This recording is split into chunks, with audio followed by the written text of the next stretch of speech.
What's good, my people, and welcome to Straight Up Tennessee, man. Listen, y'all see the background. Look, I hope I'm pointing in the right ways.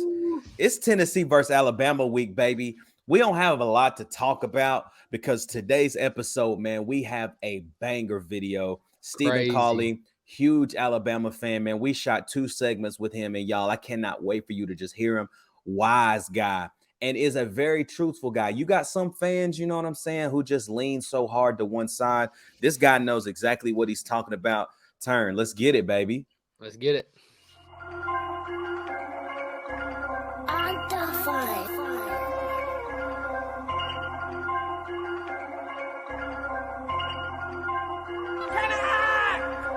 It's an Northander set to race onto the field. The Bidens will be boarding the giant sea that stretches from that north inbound on a cold day, becoming Lando as the big orange sets to race on the field, Buskins Field, ladies and gentlemen, and wherever you are.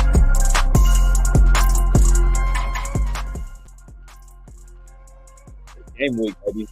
It's game week, and Tennessee gets the opportunity again with not just one major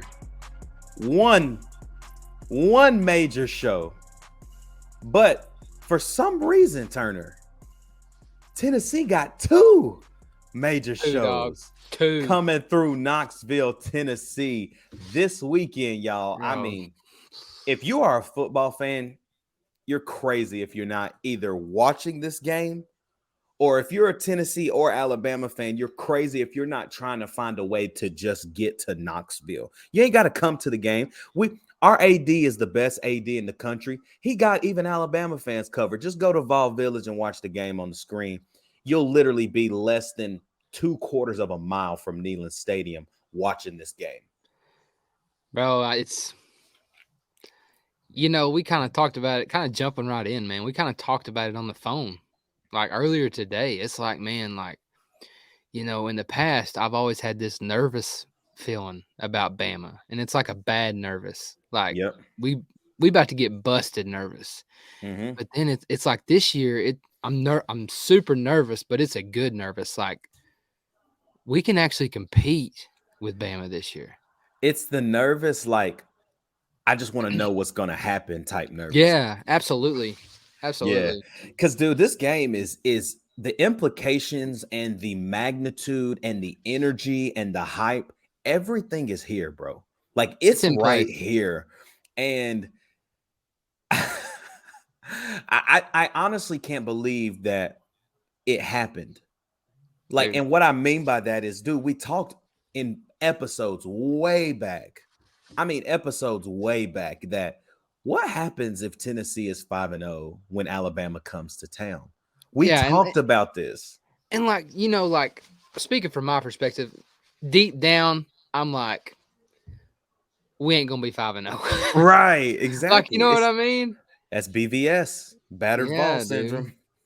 Yeah. Shout out to Boogie Bentley and the Talking Balls crew.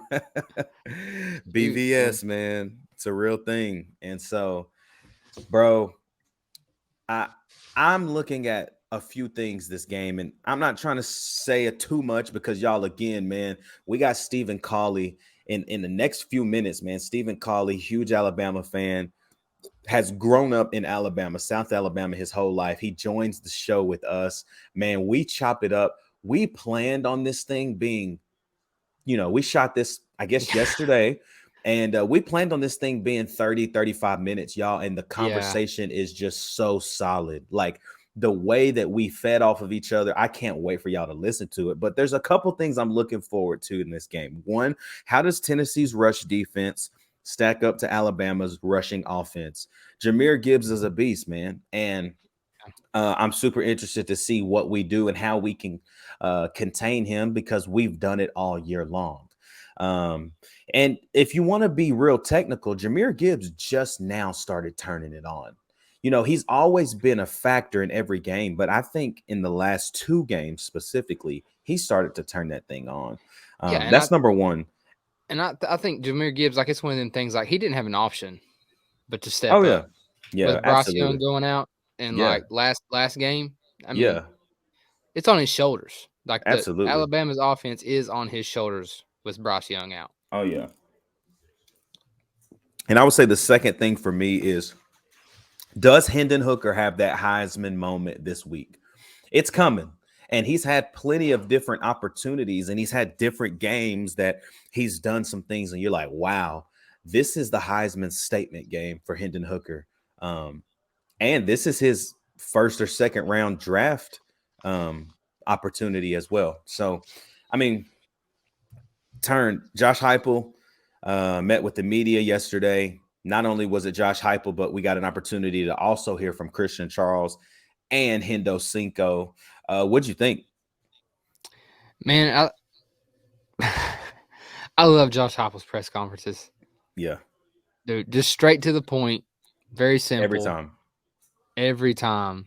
I mean, and that's what I love. I mean, he's not like denying the hype. He's like embracing it. But when it comes down to it, they ask him every week, hey, no matter how big the game is, no matter how small the game is, we got to prepare. And we're going to prepare like we do every week, no matter who our opponent is. Oh, yeah. And, we have to.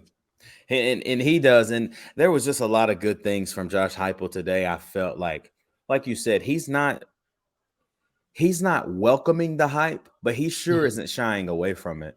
And I think what he's telling this team is, you got to embrace it, bro. Like, it's exactly what we're saying to our fans. Embrace where we are. Absolutely.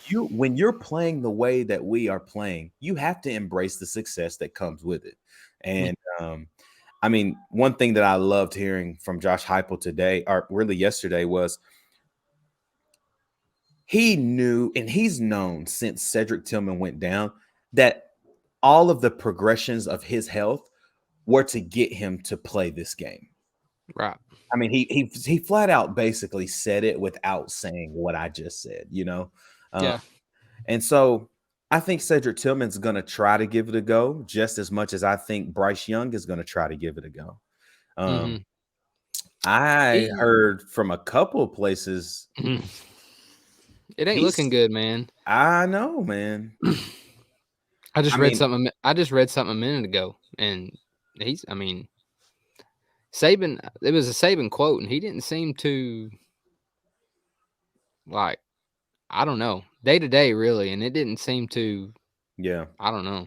I mean, I'm telling y'all, and I say this in the next segment with Steven, I've had that AC sprain injury, bro. Like, it's nothing to play with. Like, I was out for a month, and I should have been out for 6, 7, 8 weeks. Yeah, I mean, I was talking to my brother on the phone right before this podcast, and he literally said, I like our odds if Bryce Young don't play, but he said, it really concerns me and makes me think that he's not ready when he couldn't even throw a ball during warm-ups last week. Yeah. Like, he didn't even throw a ball. He threw everything like this, underhanded. Yeah. Literally just tossing it underhand. It's like, bro, it's not about this game for Alabama to me. Like, I don't know. And see, my brother brought this up, and he was like, listen. Shout out Brad Turner, man, Gibbs High School, man. Y'all turning up, Brody. I'm not playing, coach. Y'all are playing great football, man. Shout out Gibbs High School one time, Knoxville, Tennessee. Absolutely. Actually, I should say Coreyton. All my Coreyton people would be mad at me. But, we were talking about it, and like we brought it up just in a mutual conversation. It's like, listen, what does Alabama lose from losing against Tennessee? Honestly, nothing. So, like, when it comes down to it, at the end of the day, from an Alabama perspective, if I'm an Alabama fan, would you rather have 90% Bryce Young go out there and risk the chance of him getting hurt and being done for the rest of the season, or sit Tennessee, take an L to Tennessee, Bryce Young come back the following week where he's got 2 weeks of rest, and then win the West, and then still play in Atlanta for the SEC championship. Exactly. And still, if you win the SEC championship, you still got a chance to get to the playoff. Yeah. So it's the same for us, though. And that's what I've told you this. I'm like, dude, if you lose this game, everything you're dreaming of for this 2022 year is still in front of you. You take a loss to Alabama, it hurts. It's a pride game. Steven talks about that in a second, and we're about to hop into it. But this game is about pride, and it's about Tennessee versus Alabama. It's about College Game Day and SEC Nation. It's about number 3 versus number 6. It's about a sold-out Neyland Stadium, and it's about that T and that Crimson playing again for a millionth year, it feels like, because this game is the 3rd Saturday in October for a reason. It means a lot, folks. So, man, before we hop into this video with Steve, man, listen, y'all, like, comment, subscribe, share the video. Look, man, my boy, hey, we finna be on Twitter, Facebook, everything. When I say everything, man, we're just going to go ahead and open this up because we're seeing this name straight up Tennessee travel. And so, y'all, thank you so much for the support. And just like I said, man, it's Alabama week. We want to continue in these Who Is series, bringing people that just know more. Just know more about the opposing team. And like I told y'all, man, when we shot this yesterday, blew my mind just how great Steven was.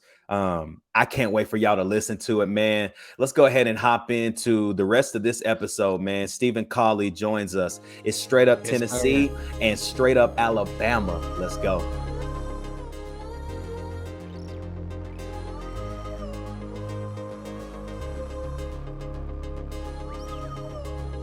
Fam, man, just like I told you guys, man, we had an incredible guest on today on our Tuesday show. Man, a good friend. He an enemy this week, but man, like I told y'all, Steven, bro, when I tell you he knows Alabama football from the jump, like, when you talk to him and when you see what happens in these next few minutes that we get to chop it up, spend some time together, man. Can't wait. So without further ado, what's good, my boy? What's up, guys? How y'all doing? Hey, bro, we're doing good, man. Y'all go ahead and just welcome Steve to the show. Man, bro, this is what we've been waiting for, bro, all year. I know. I've been waiting for y'all to be undefeated to play us for a long time. Bro, what's crazy about this is, like, it's not the fact that it's finally happening, but for me, it's like, what a coincidence, because no, I didn't think we would be where we are in year 2. Like, this is crazy. Absolutely not. Yeah, he's definitely ahead of schedule so far, I think. I mean, blowing my mind. But like I said, y'all, man, Steve, Steve, just tell the people just a little bit about you, bro. Like, where's the Alabama correlation, man? Why do you love the Tide so much? So I grew up in South Alabama. Both sides of my family, for as far back as I can tell, just live and die Alabama football. And, when you're born and raised here, it's like you're either Alabama or Auburn. And it's just because we don't have anything else. It's football. And I've been watching every game since '99.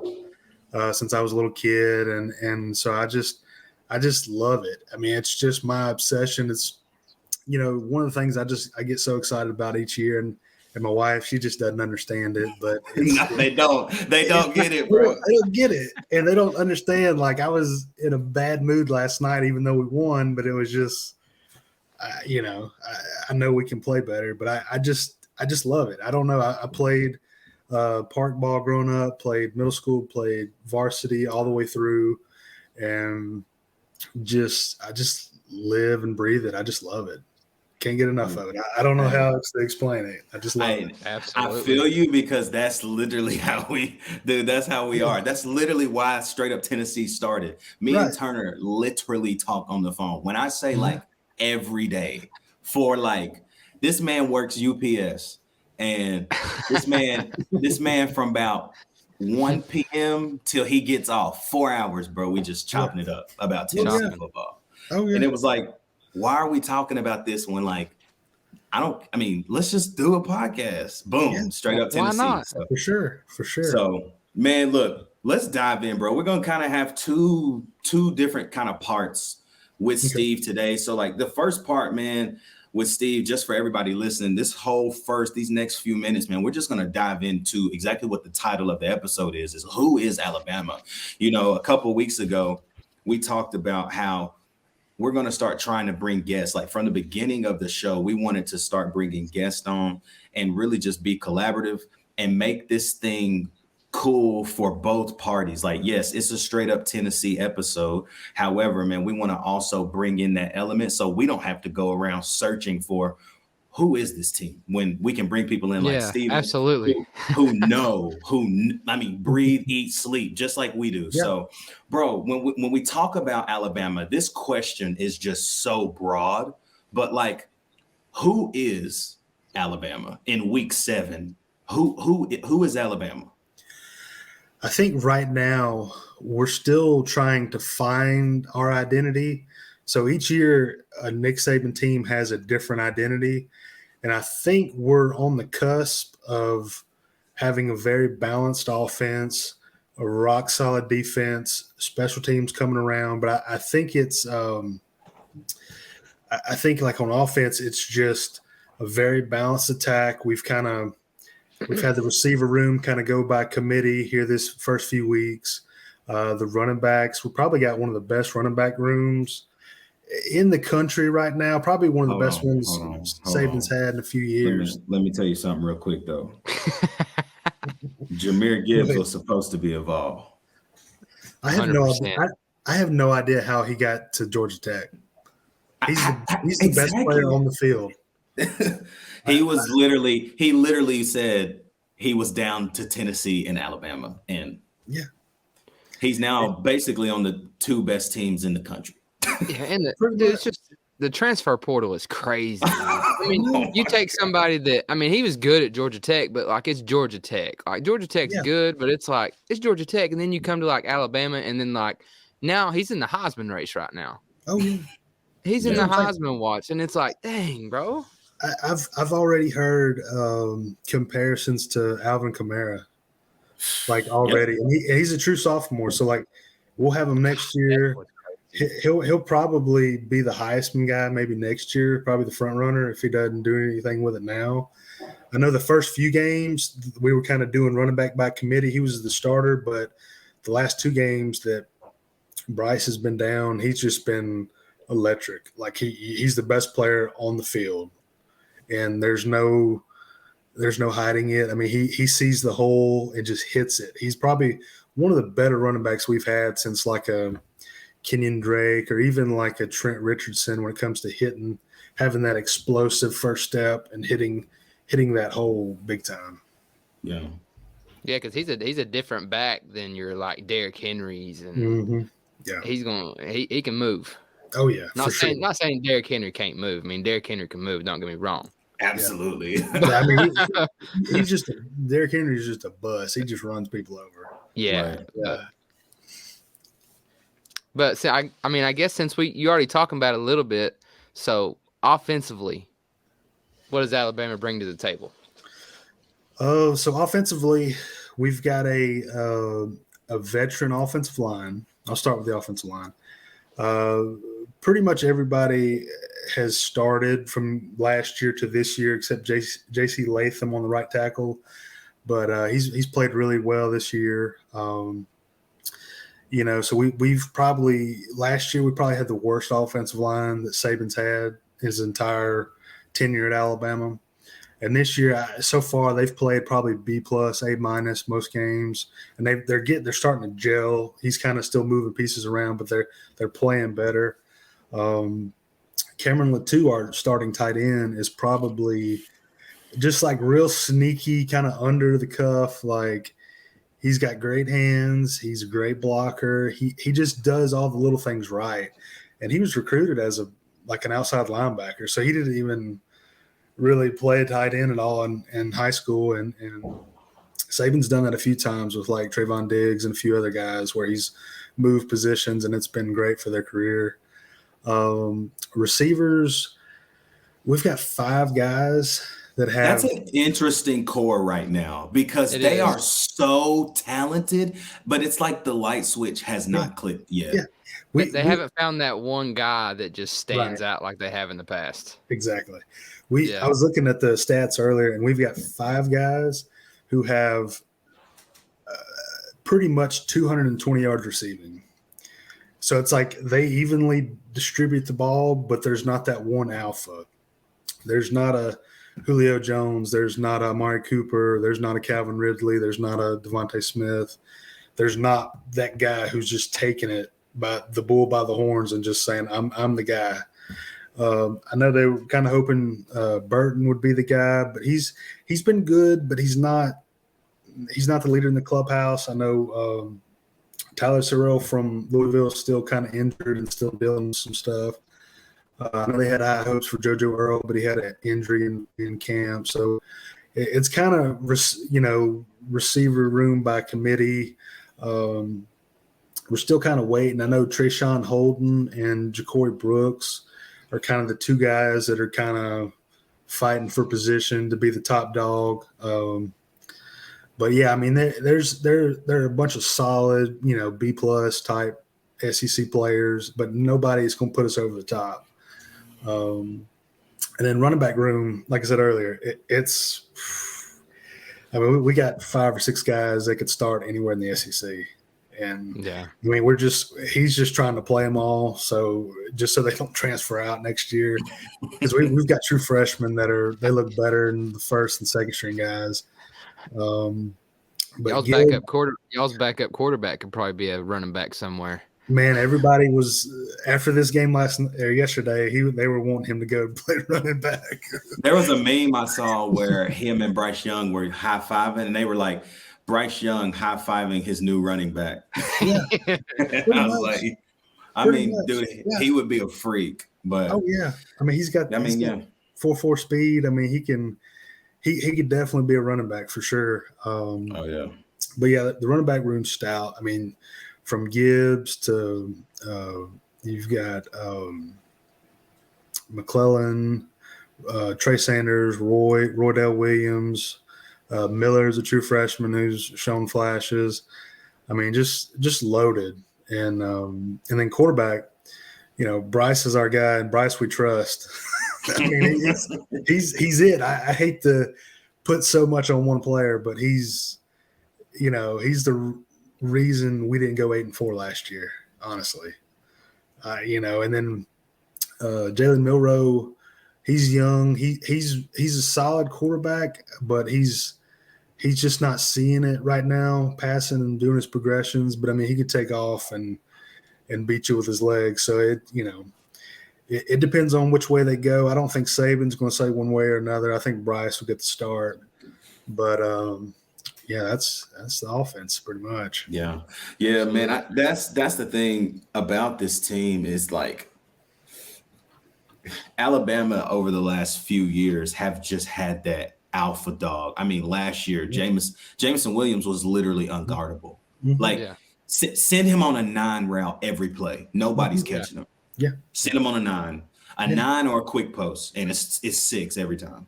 Mm-hmm. And then you now this group that's why it's so interesting, and that's why it is true, man. Like, and I've said this since Bryce got hurt. And hear me, bro. I am no ifs, ands, or buts. I'm a college football fan. I love Tennessee. However, Bryce Young is gonna play Saturday, right? Oh, yeah. He's gonna play. Yeah. But my thing is, man, dude, I do not want him. Like, I do not. And I hear me say this as a college football fan, my Tennessee folks.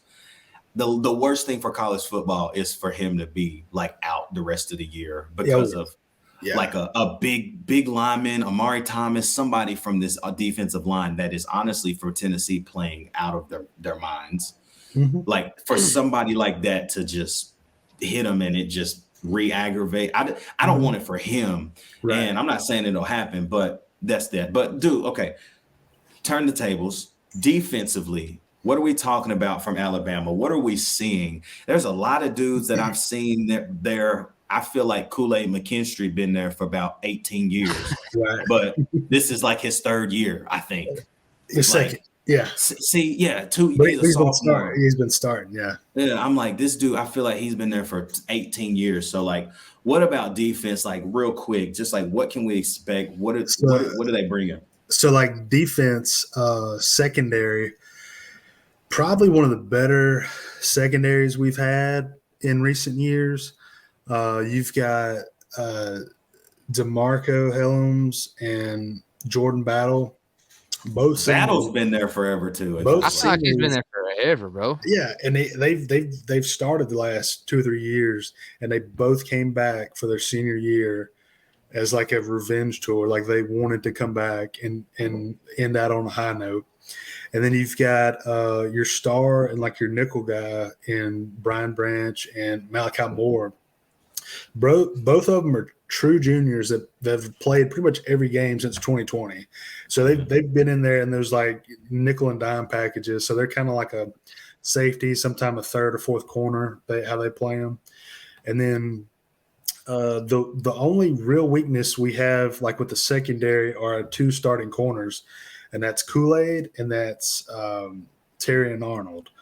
Terrion Arnold's a redshirt freshman who has just like dominated that second position.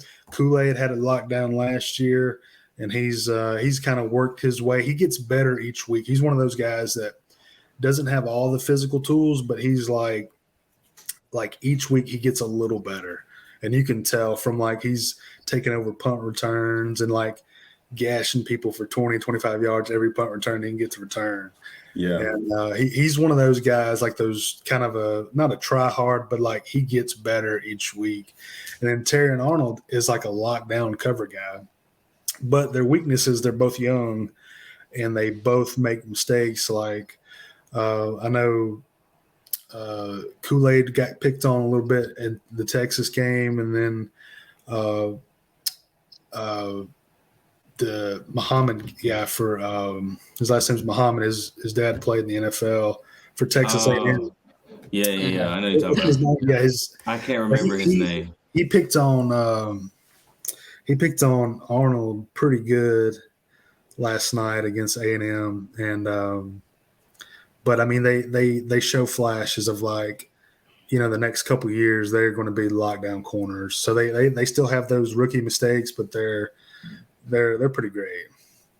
And then you got your linebackers, which is probably like our linebackers and even front sevens, probably one of the best ones we've had. And I mean, y'all got the best linebacker in the country. Will Anderson Jr. is the. Oh yeah. My gosh.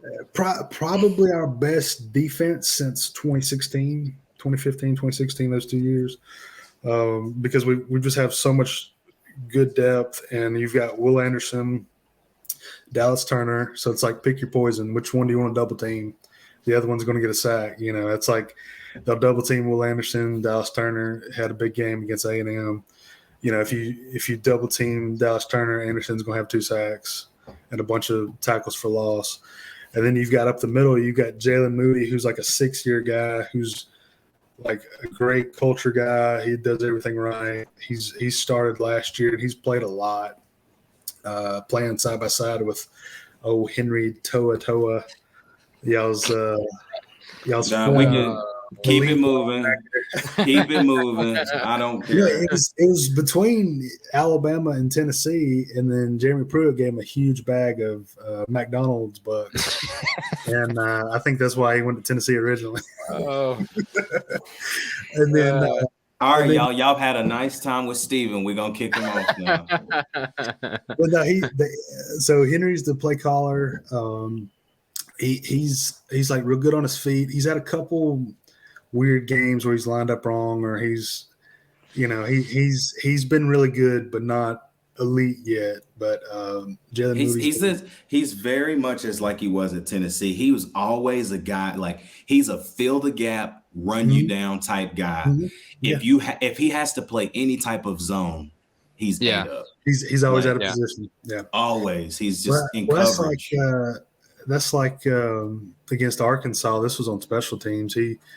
They snapped the ball and they hit him because he was lined up too close to the guy. And then Arkansas got the ball like on the 5-yard line because it hit off his his leg. He was lined up too close, so he's he's prone to mental errors, but he's usually pretty close to the ball. And then like Jalen Moody, he brings the hammer down. He didn't play against A&M. He had like a little thing in practice, so they held him back. And but I mean he'll be ready for Tennessee. And that front three, just a lot of veteran guys. With you, DJ Dale, Byron Young. I mean, they're all just man eaters up there. Yeah. Jamil Otis is a true freshman. Just beware. Your center and two guards, they're going to get to meet him Saturday afternoon. So it's got a lot of depth. It's probably one of the better defenses he's put together. If anything, I think the weakness is probably our defensive coordinator and Pete Golding, but that's I'll save that for another. I don't want to get into him. Oh man, got the guys for sure on defense. For sure, man. I think, bro, this has been great. Like figuring out like who they are. Man, I didn't even realize like all those names you said defensively. I'm just like, yep, I feel like I've heard about these guys for 17 years. Yeah, I was seriously sitting here noticing, like, man, Battle. I thought I graduated 3 years ago. Dude, they just got dudes, but that's the issue. Is like they're so deep that guys just battles in for 2-3 series. He like, coach, I'm tired. Then they send another guy in. That would have been like Malachi Moore, I think, maybe even last year. Yeah. When Battle needed breathers, I remember Moore. I think Malachi Moore is number 13, ain't he? Mm-hmm. Yep, he would float in. I remember stuff like that. What's impressive to me, too, is that Saban's got these guys staying that long when they can go to the NFL. No problem. What? Yeah. And what's so bizarre, like with cornerback, we still got Eli Ricks. He's trying to figure out the playbook. That was LSU's best corner 2 years ago. Yeah. He's still trying to work on figuring out the complexity of the playbook, but we still got guys sitting back there and guys who started that are not starting. So these freshmen, sophomores, some of these guys have just jumped. These guys have been there. So yeah, that's what I've always said about Alabama. Somebody gets hurt, they got another 5-star going in right behind them. Every time. Yeah. Every time. Yeah. Bro, yeah. We were gonna ask about stats and stuff. But I think it's time to just talk straight ball. So listen, when we get back, man, we're gonna take 10 seconds, listen to this dope trap beat. We'll be right back.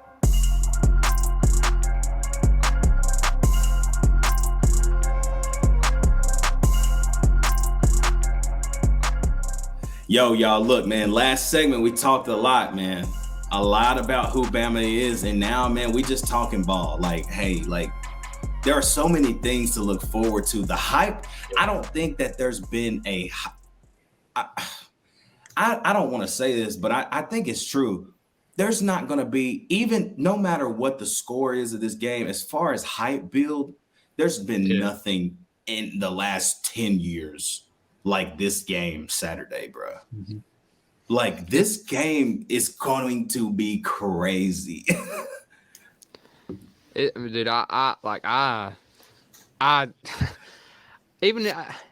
I never thought we would get game day twice. I'm just going to be honest. SEC Nation, sure, but game day. I mean, we got game day, SEC Nation. Like it's. But imagine this though. It's not just game day. Game day is back in 3 weeks. 2 times in 4 weeks, bro. Yeah. Like that's what's crazy. And I think we're saying all of this, Steven, and Steven's like, I know. Yeah. We're not used to this. Like Tennessee is not used to this hype and this, honestly, like this light, man. Like the light is bright. And I've said this on a couple shows. I think I definitely said it in the Next Day show. I think I said it on our One More Day last week.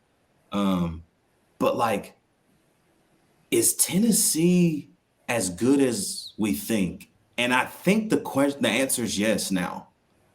And we're gonna find out Saturday for sure. I mean, win, lose, or draw. If they come and get annihilated Saturday, obviously everybody's gonna be like, I jumped the gun. But I don't know, man. I think this is one of those games where Knoxville, me and Austin were at the Florida game, like in the building. Okay.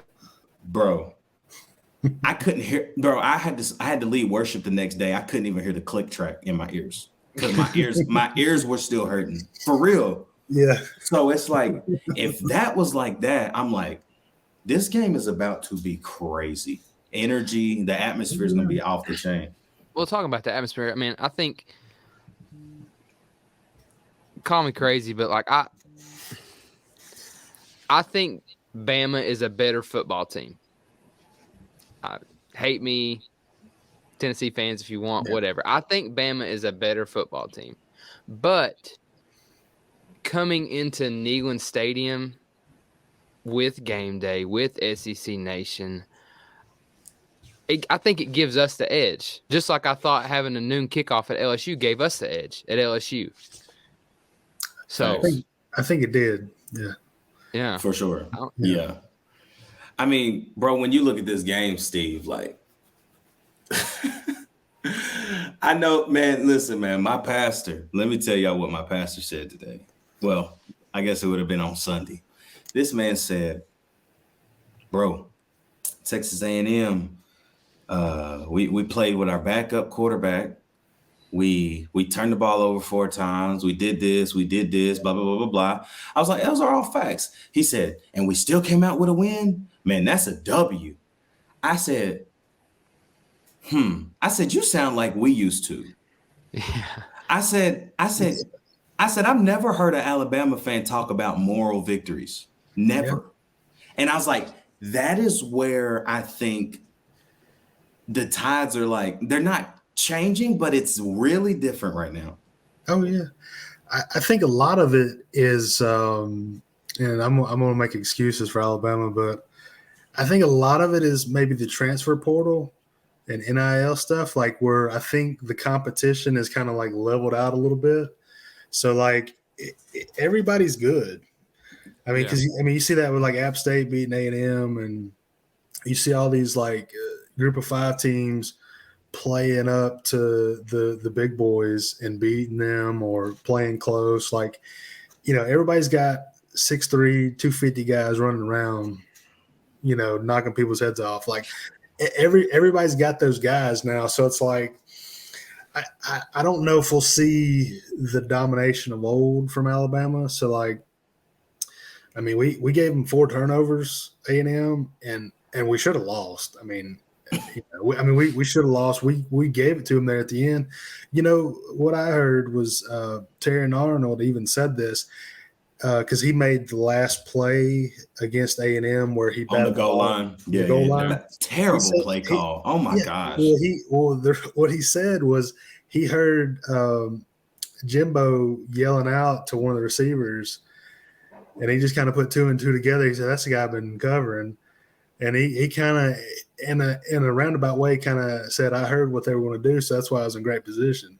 Yeah. Otherwise, I mean, they'd have got it. I mean, yeah, because he was getting, you know, beat up pretty good last night. But I don't know. I think it's just you're starting to see some leveling out, and I know we've started giving scholarships to kickers now, so we can't have that elite, you know, running back or receiver room like we used to have. Like Saban's kind of changed and evolved with the game a little bit. So, but no, I think honestly this is Tennessee's best shot since Fulmer.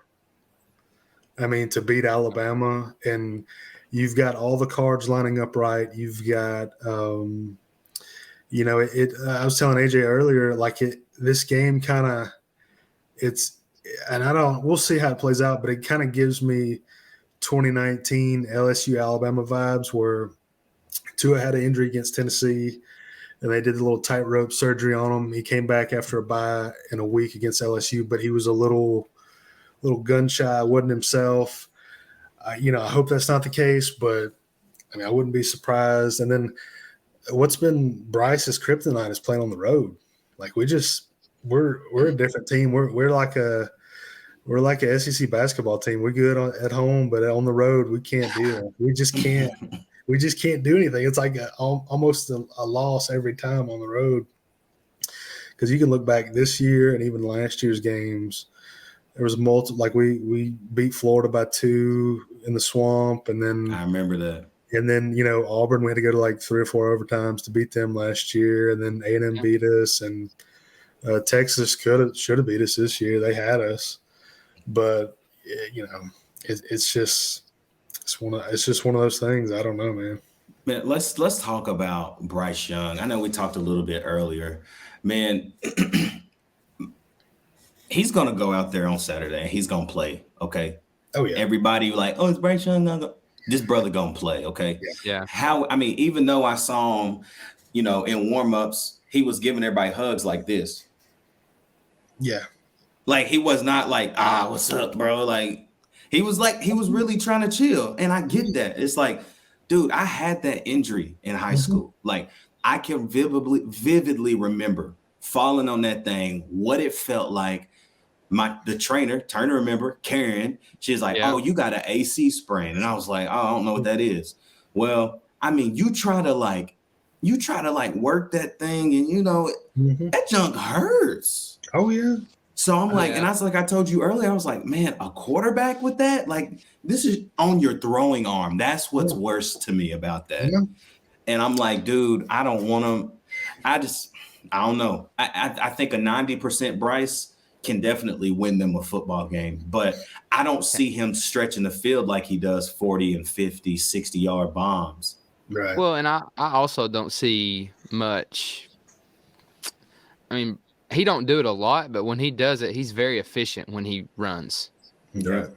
He wants to throw first, but he's not afraid to extend a play and get about 20, 30 yards.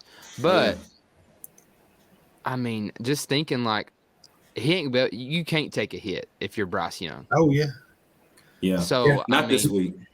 No. Yeah, and that's what worries me is like he's gonna be in his head a little bit because it was like when he went out against Arkansas, he threw the ball away and one of our former linebackers, Drew Sanders, tackled him, and he fell on that shoulder, kind of weird and wonky. And it wasn't until the next series where he tried to throw a pass and it just like went out. Like you could tell, like he was visibly upset. Like there was no smoke on the ball. There was nothing. Like he just couldn't get it out. And so you knew right away. And so that's going to affect him because he's a small guy, but he likes to play hard and he likes to run. He likes to take shots down the field, and he's kind of been running more than he has last year, and he's getting a little bold. And so I think that's going to be in the back of his head. And honestly, I mean, I know football is a huge team sport, but I could tell the psyche was way different against A&M than it had been because even for like our kicker who didn't miss a field goal in 2020 and missed like one last year, he missed 2 40-yard chip shots for him. You could even see it. It was all mental. Yeah. And then we were dropping passes. We had, those 4 turnovers, and it was just a wonky game because their leader wasn't out there. Yeah. And that same goes for like Will Anderson. If you take Will Anderson out of the defense, it's a completely different defense, and you'll take your 5 and knock our 3 or 4 guys down every time if you don't have Will and Dallas out there. Yeah. So it's going to depend on if he's just letting it rip, not making any mental errors because we've made a few this year. Really going to come down to, is Bryce 100%, 90%, or is Jalen going to have to come in? Because if Jalen Milroe comes in, we're going to lose. I'm just going to tell you. We're just going to lose. We're just going to lose. I'm just going to be honest with you. And even if Bryce is 80-90%, like I don't feel good either about that because he's done so much. Like I said, last year we should have lost 3 or 4 games at least. If he wasn't our quarterback, we'd have lost those games. And again, same with like the Texas game, he got us out of a jam there at the very end when Texas had us. Yeah. And so he's kind of our magician there. He can lead that, 2-minute drive like nobody else can. And so really just going to come down to his health and just the confidence of the team. I know usually after a tough game like that, Saban's going to treat that like a loss in practice. Mm-hmm. They're going to be fired up. Oh, and yeah. How could you not be, man? I think, because we got, there's so many traditions with this rivalry, from like, we got our cigars and everything ready if we win. And it's like, it's a pride thing, and it's like an old timers rivalry because for a long time, Alabama didn't play Auburn. And so for these old timers, Alabama and Tennessee was like, that was it. That was the big game. Yeah. And so I don't know. It's all going to kind of depend on how Bryce feels and, which team, walks into Neyland Stadium. Yeah, I mean, it's like you said. An 85-90% Bryce Young gives you a better chance to win than the backup. Oh yeah, for sure. But even 85-90%, I don't feel good. Yeah, I don't feel good at all. I mean, you got to look. Tennessee is just throwing that thing, slinging it around, and just having their way on all these defenses. And our defense is good, but we can't go toe to toe with y'all if Bryce can't throw the ball. Like we just can't. It's just I hate to put it all on him, but he's just that talented of a player. I think that's why he won the Heisman last year. He's just so good, and he gets us out of so many jams, and he's probably the best quarterback we've had under Saban. Even better than Tua and Jalen and Mac. He's unreal. Yeah. He's unreal. I mean, when you look at this game, bro, okay, like we're going to try to turn the corner on this. What does Alabama have to do in your eyes? We'll say what we have. We'll say what we think, but what does Alabama have to do for you to say this is how they're going to walk out of Neyland Stadium on Saturday around 7:00 with a W? What we have to do is not give up any turnovers. We're like we're -6. So I think we've got like 1 or 2 interceptions on the year, and I don't think we've recovered any fumbles. So we're like negative on the turnover margin. No turnovers, or at least 1 or 2, whether it be pick or a fumble recovery or something. Special teams is going to have to play great. Will Reichert can't miss any field goals. We're going to have to earn every point against Tennessee, and then really just the offense have that confidence boost and just not try to. We saw with Jalen Milroe, they tried to have a lot of deep plays and try to hit home run balls, and we're just going to have to nickel and dime and kind of play our game, our balanced style of offense. And not get in a hurry because y'all can score in a hurry. And I've seen it. I've seen all y'all's games where y'all can just, you can go 80 yards in 30 seconds, and it's nothing. It's crazy. We have to kind of pace ourselves because I don't want to play Tennessee style of ball where we're scoring 50 and y'all are scoring 50. I want the defense to kind of shrink the game, make y'all go 75, 80 yards every time. Play, really good field position. We hadn't had that many penalties this year, but we've had like a lot of timely penalties that have kind of cost us in different situations. We're really good on defense on third down, and we're really good on offense on third down too. So just extending drives, just playing our style of ball. Because if we have to get in a shooting match with Tennessee, even with Bryce, either whether he's 100% or not, I don't want to do that. So we're going to play our style of ball. But if we get behind the 8 ball and having to play Tennessee's style of football where they're just going right down the field, I don't like our chances with that. Tyron, what about you, bro? What's Tennessee got to do to walk out of this thing with a dub, man? What's Tennessee got to do? Yep. I think this game rests in the defense's hands. Yeah. I have full faith in our offense that we're going to score. I mean, I do. I mean, I think I think you said it, Steven. I think if Alabama's best shot, they're going to have to shrink our game. Mm-hmm. They're going to have to try to keep us off the field. But I have faith in our offense that if Alabama does shrink our game, I think we are going to score. Like, we're going to score. That's just part of it. So I think this really, honestly, rests in the defensive hands. And, man, honestly, I mean, our secondary has been kind of weak this year, but I'd focus on Gibbs, man, because, I mean, not even just – he's a phenomenal running back, but not even that, man. He catches these little out passes, just little dump-offs, and, I mean, he's dangerous in both sides of the game. I mean, he is the offense other than Bryce, if we're being honest. So I think for Tennessee to be successful and win this game, we got to shut down Gibbs. Keep him under 100 yards rushing. And I don't know, man. I think secondary improved massively. And just like looking, kind of going back, looking from Tennessee from the first game all the way to now. You know, first game, played great. We're starting to piece it all together. And LSU, we've almost got it. Mm-hmm. Like, and I'm hoping that we put it all together this Alabama game, and it's just like, whoa. Like, is this Tennessee?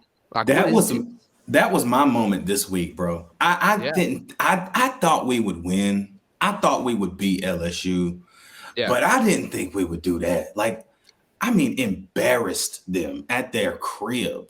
Like, I was literally talking to them. I had some friends over at the house watching the game, and I literally told them, like, second quarter, I was like, this is impressive. like, you know, we're ranked 8th, sure, you know, but like, we've been ranked high in the past, and it's like we get to play like Alabama, and we absolutely get demolished. Or we play a Florida, and we can't pull it out. Yeah. And like LSU is 25 ranked team, and their defense was not bad. No. Their defense is not bad. And it's like we had our way with LSU in every aspect of the game.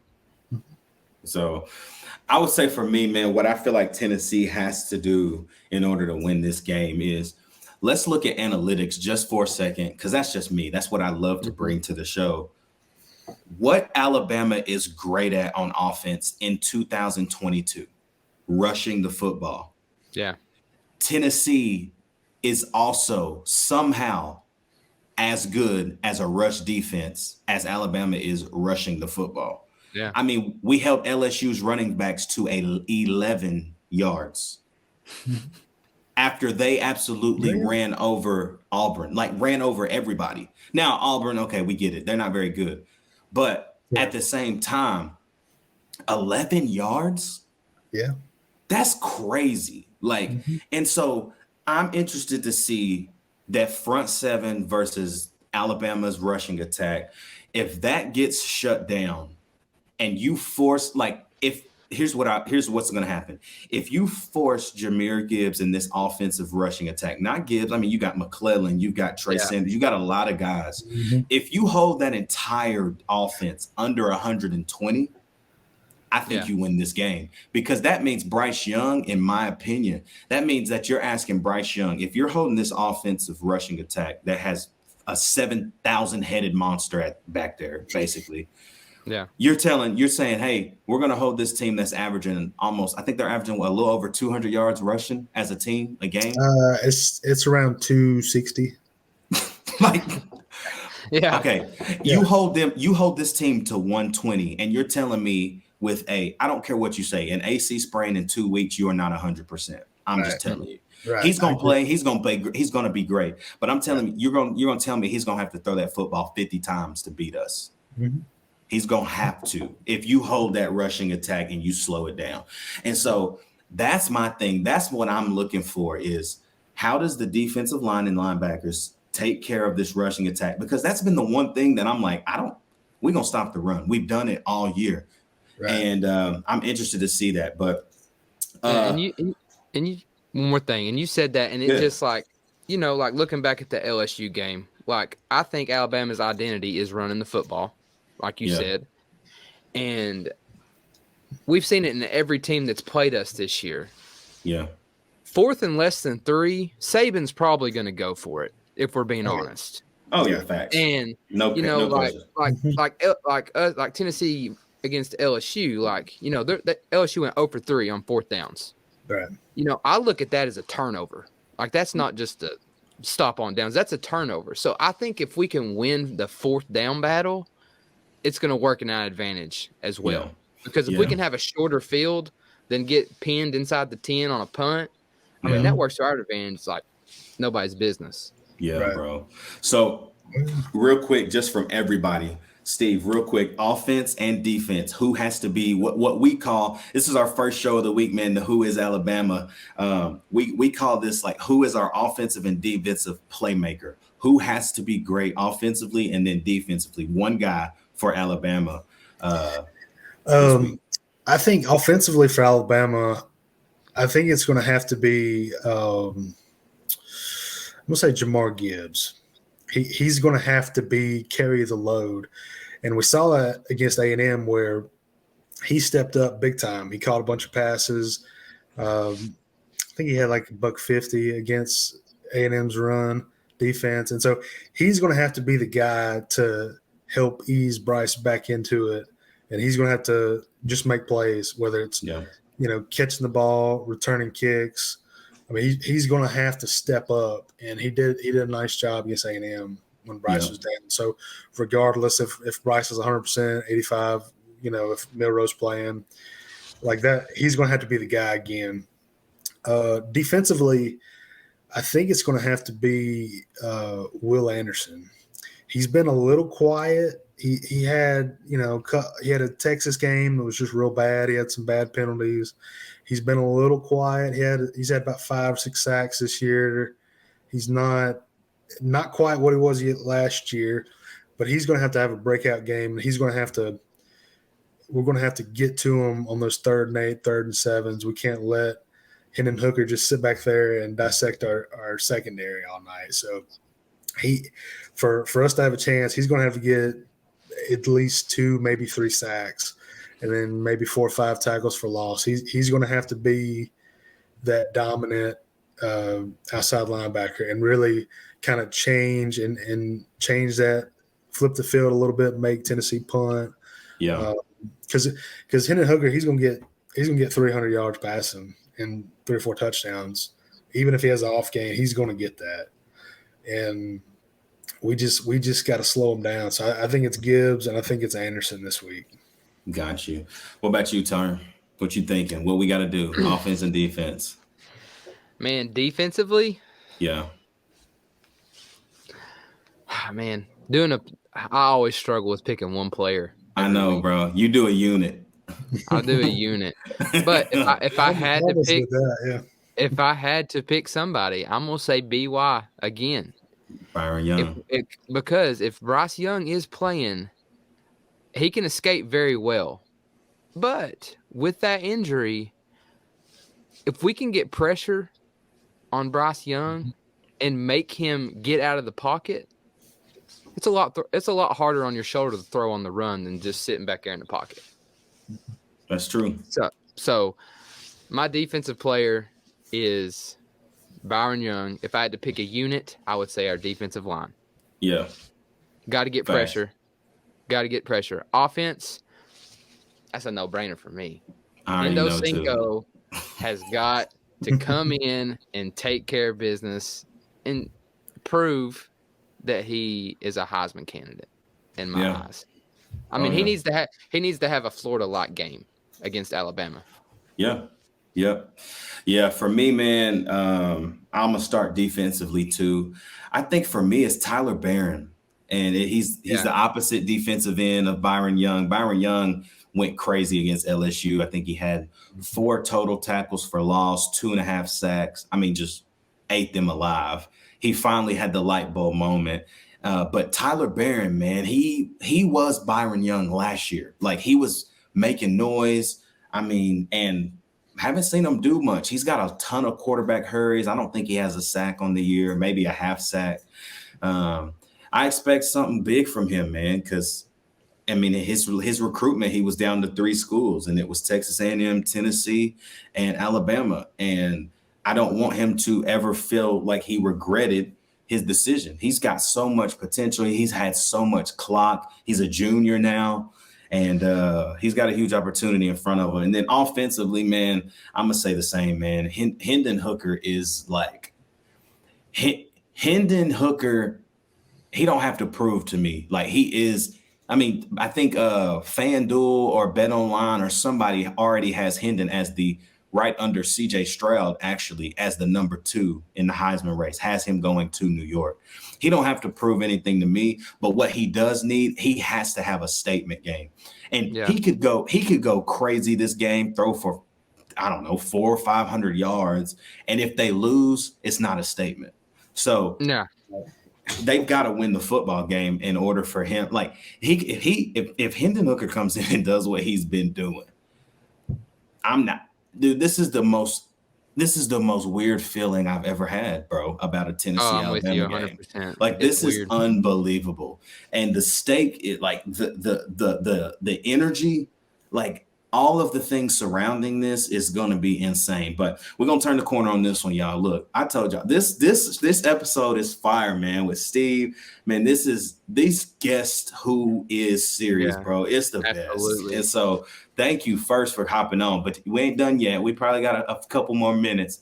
We got to do this, bro. Turner knows what's happening. We got our score predictions. So I'm actually going to start with Turner. I'm gonna start with Turner. I think it's Turner. When you look at this game, man, like what is your score prediction as of Tuesday? We dropping this Tuesday. What is your score prediction today? 38, 35, Tennessee. Whew. Man, I can, but see, that's, I think that I can see that. Mm-hmm. I can see 38, 35. Oh man, Steve, what's up? What you thinking? Can I give you 2? Can I give you one if Bryce is 100% or if Milroe or Bryce isn't 100%? Yes, you can. No. As we, as of Tuesday, I think, Bryce is going to play. I think he'll be fine. I'm thinking 41, thinking like 41, 40. Alabama. That's a game. That's a game and a half, bro. I'm thinking there's going to be some, like maybe a safety, some weird field goals. And I think it'll come down to the end. We're going to hit a field goal to go over the edge and beat y'all. But I think it's going to be kind of a weird game where it's like, a couple safeties, some weird field goals, maybe a missed extra point, something like that. Yeah. No, I can see that. Yeah. Man. I like that. Okay, what's the one if Milroe has to come in? I'm going to say Tennessee 45, Alabama 23. It's that significant. That's crazy. You think I'm kidding? Man. I'm telling you, it's like Wow. it's like we're Auburn out there. Like it's terrible. And I'm not. I don't want to bash him. He's just a young guy. He does. This is his. He's only played. He played 4 games last year in mop-up duty because he redshirted. Yeah. And then this year he played. Against Utah State. Monroe, and then he threw a pick against Vandy in mop-up duty. So he's still a work in progress. He's going to be fine next year. But no, Tennessee they beat us. Y'all beat us by 2 or 3 touchdowns if he has to come in and play. No, I'm not even kidding. That feels weird, man. It's crazy how one guy can change the entire thing. That's what I'm saying.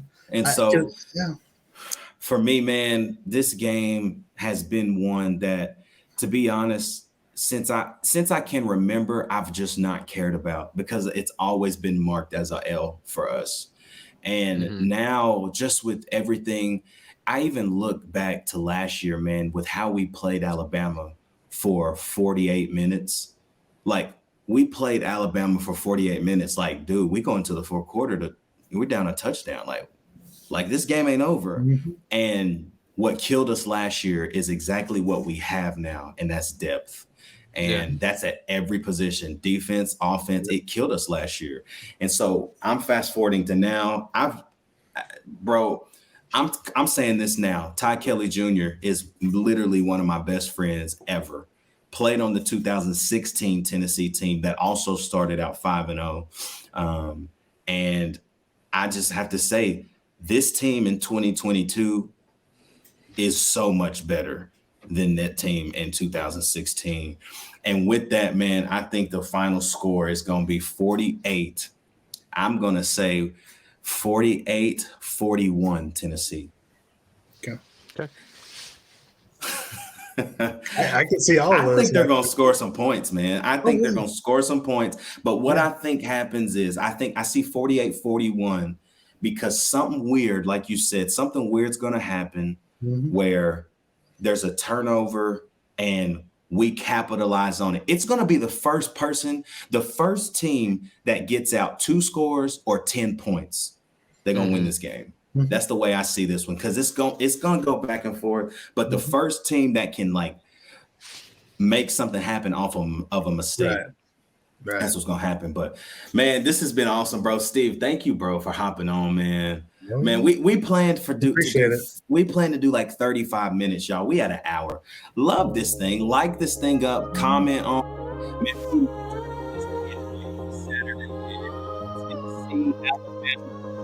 Man, any last thoughts? Austin, any last thoughts? I'm good, bro. Hey, y'all good? I'm good. I'm ready. I'm excited. I'll see y'all in December. Oh. You know what? I'm gonna end the show before I say anything else. For my boy Ruck, Steve, we love you, man. Thank you. Y'all already know what it is. It's straight up Tennessee, baby. We out.